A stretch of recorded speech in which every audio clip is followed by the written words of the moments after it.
Black supremacy. And with this particular video, I want to talk about how R. Kelly is basically being persecuted for giving out good dick. And that's the main issue that I see people have with R. Kelly. They want to see him prosecuted, but until then, they'll just persecute him. They can't find the legal means to have him prosecuted, so they'll just persecute him. You know, there was allegations in the past of some of his dealings with young women, potentially, but he was arraigned of all those charges and set free. I guess it just wasn't enough evidence, or they couldn't prove it. So what you can't prove is not true. You can't prove it's true and can't be accepted as the truth. But people want to pretend as though his innocent. They want to take that innocent and turn it around and make it a guilty. But it's interesting that the black hatred is so deep that even though the system is a problem for black people, and it's our number one and major problem, the system of white supremacy, that black hatred even trumps white supremacy. Like, black hatred is on automatic beyond white supremacy, because even the man that made up the laws that he would be guilty of breaking, if found guilty, when that man says he's innocent, when that man's system says he's innocent of the laws that man made, of those man-made laws made by that white man, when that white man say he's innocent, Negroes is still saying he's guilty, because Negroes know the white man's laws better than the white man that made the laws. So when it comes to hating a black man, even the white man can't even get you off, because he's still guilty in the black court of law. He's still guilty in the black collective consciousness of laws we didn't make, that were not set up to benefit us, that were only set up to usher us into the prison industrial complex, from school to prison pipeline. The laws were not made for us. They were made to lock us up. That's why we're 12% of the population and 40% of the inmates. The laws weren't made for us or made by us. But when it comes to using those laws, or using the allegations around those laws to hate black, we do such a good job at it that we'll hate to no end, until eventually we can convince a white man, or convince a court, or a prosecutor, or a district attorney, till we can convince and persuade them to prosecute this man based on our hatred, because that's what he would be prosecuted for. I mean, the real crime that he committed is he stepped in the line of black hatred. That's a serious crime. That's a harsh crime. That's the harshest crime you can commit as a black person, is stepping within the line of black hatred, black on black self-hatred. But that's a whole nother video. I didn't even want to go that long on that, but I had to. I want to talk about how R. Kelly is really being persecuted for giving out good dick. That's why he's being persecuted now. Not because he has sex slaves, some type of mind control cult, or that he's manipulating or brainwashing women. Nah. Just giving out good dick, which is offensive. Giving out good dick can immediately turn a black man into a sex offender, because it's offensive for a black man to be giving out good dick. That's an offense. Like, wow. But see, if a white man strokes a woman down good, then they call it a satisfying relationship, a satisfying interaction. If a black man strokes down a woman good, if she's black or white, it's mind control. And don't let her be of age but young. It's mind control. It's brainwashing. Since when is giving out good dick mind control? When the women themselves obviously want good dick. They want to supply a healthy supply of good dick, obviously. Like, that's on the list. Like, the issue that the father had with R. Kelly is that he's dicking his daughter down too good. Like, that's his biggest issue. Wow. That's his major problem. As though his daughter was not consciously and intentionally seeking out good dick.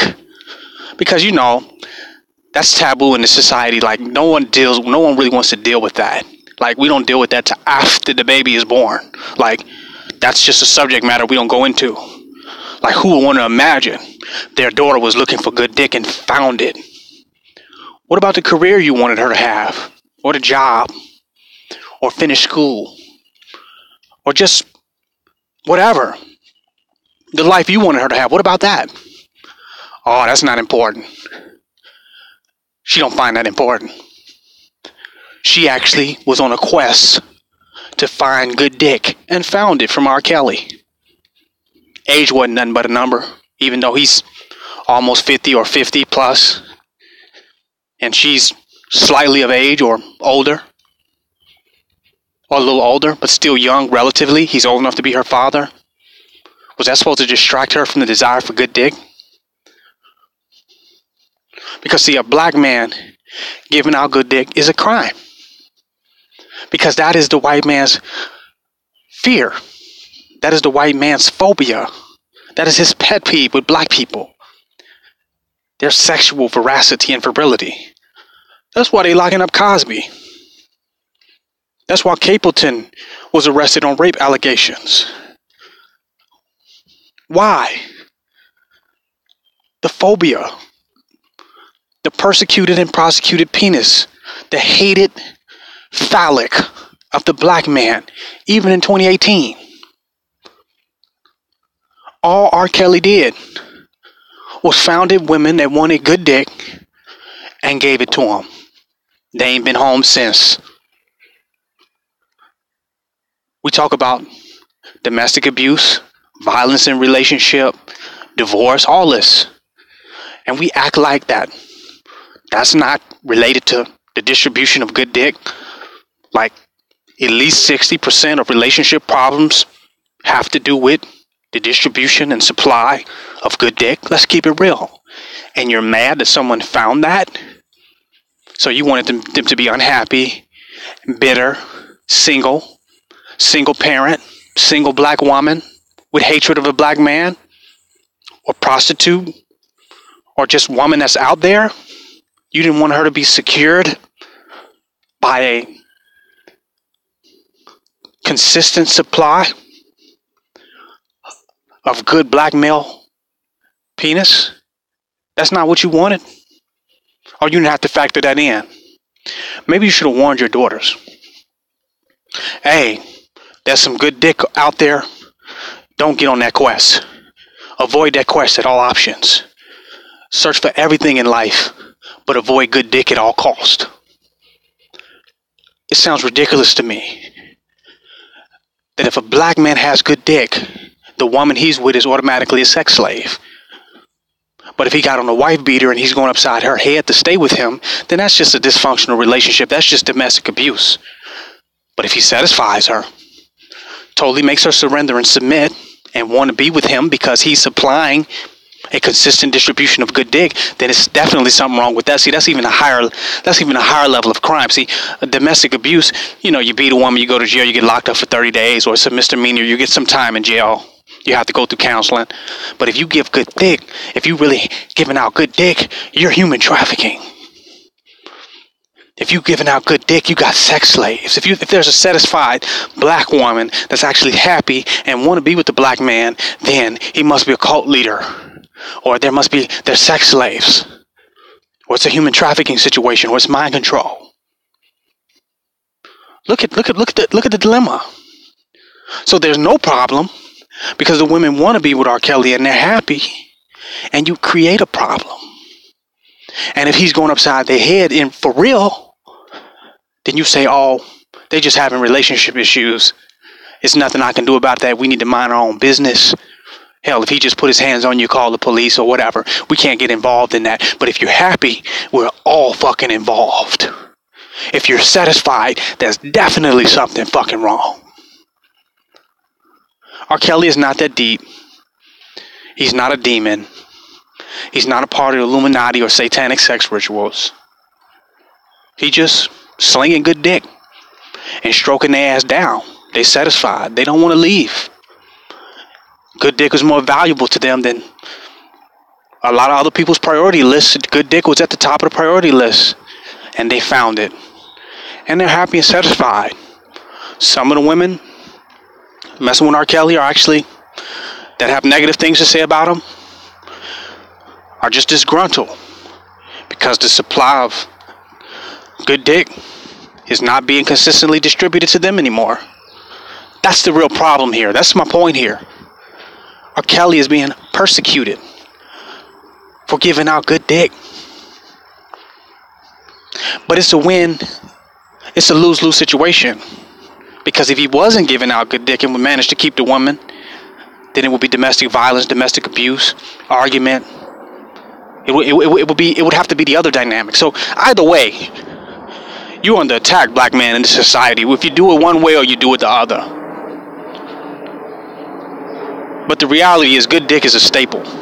It's very important. It's very significant to psychology, holistic well-beingness, and it's higher on the priority list than people want to give credit to. They don't want to accept that because then it makes a black man too valuable. And it actually paints the image of some type of black supremacy if some man is actually somewhere handing out superior phallus or superior penis. Then it's a whole black alpha male thing. And it's a fear of black masculinity, which is why we live in a society that seeks to effeminize the black man, effeminize black boys, because it's the fear of their real masculinity, of their real potency, of their sexuality, and of their dominant sexuality and dominant ability to truly satisfy a male. If they don't lose their masculinity through all the effeminization and the diet and the terrible eating and all that, eating habits and the toxicity and all that, if they survive the conspiracy to destroy black boys, if they survive that conspiracy, they'll be superior gunslingers. And you know what type of gun I'm talking about. It's King Noble Black Supremacy. Signing out.